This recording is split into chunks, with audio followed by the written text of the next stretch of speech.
Tim Burns, Vince Gill, good to see both of you. Thank you. Here's the thing. I mean, you've done documentaries on wars and national parks and baseball. Country music, 8 parts, 16 and a half hours. How did you get here? With my heart. This is American history firing on all cylinders. It's who we are. It's another way to see the complicated 20th century. And it's also, for today, a time where we can bring ourselves together. Country music reminds us we're all in the same boat together. The themes of a country song are the themes of human experience, of love and loss, 2 4-letter words that most of us are uncomfortable with. You know, we disguise it and say it's about good old boys and pickup trucks and hound dogs and 6-packs of beer. That's a small, tiny little subgenre.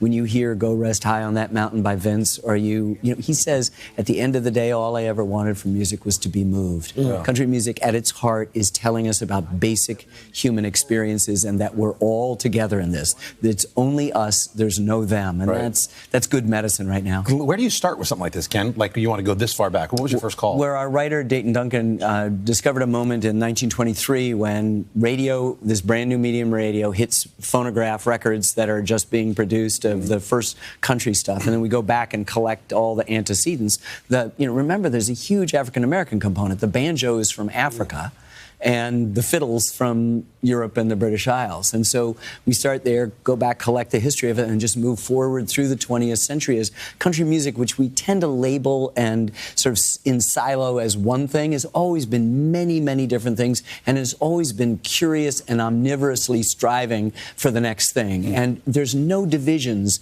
between these things. Country music, you don't need a passport to do country music or to change from country to the blues or rhythm and blues or pop or folk or classical or rock. And of course, country is one of the parents of rock and roll. Vince, what has country music become? Because I remember when I was little, you know, you had sort of traditional country music, or at least I thought it was traditional country music.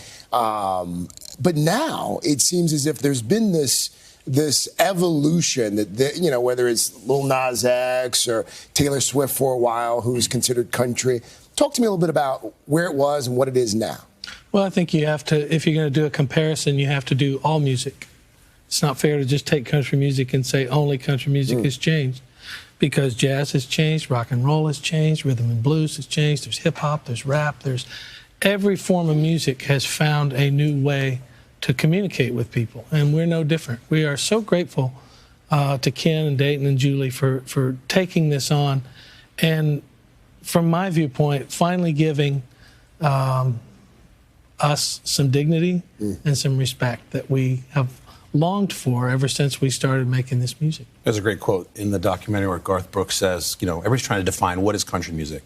You know, what does it sound like? Is it hillbilly? Is it jazz? What are the roots of it? And he says, hey, man, it's right in here. Country music is what's inside your heart and those stories that are told.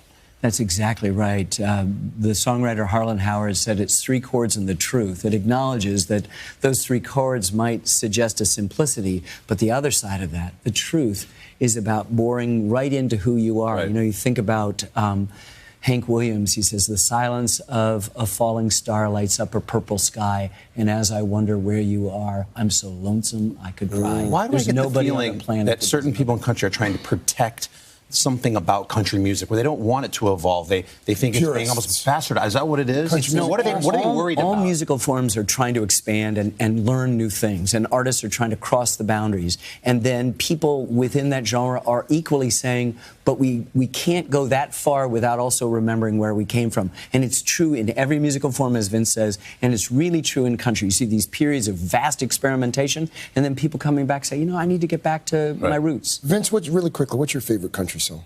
Might be Mama Tried.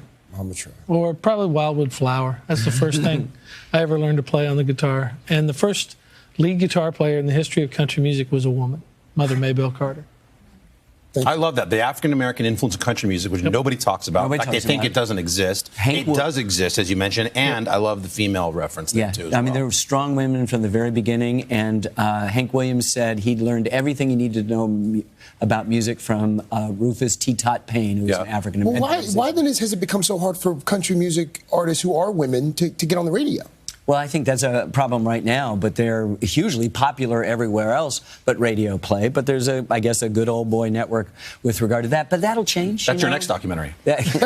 What is next for you? You working on anything now? Ernest Hemingway and the American Revolution and Muhammad Ali and Benjamin Franklin and the U.S. and the Holocaust. I want to live inside your brain for 10 minutes, man. That is awesome. Thank you, Ken. You don't want to be in here. Thank you, Vince. Good to see you, man. Again, it's called Country Music. It premieres this Sunday on PBS. And be sure to check out Vince's new album.